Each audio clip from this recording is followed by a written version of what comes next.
In this video, we will be covering how to delete user cards on Akuvox devices.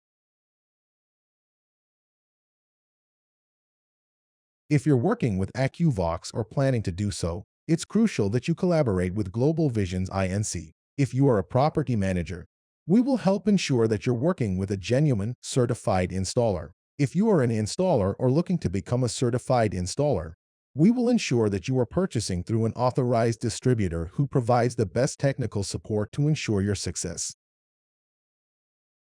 First, we will delete a user card.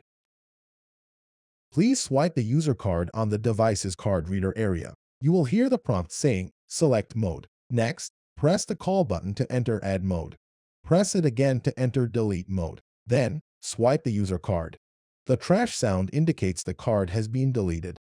If you have any questions about Akuvox, please contact us at globalvisionsinc.com.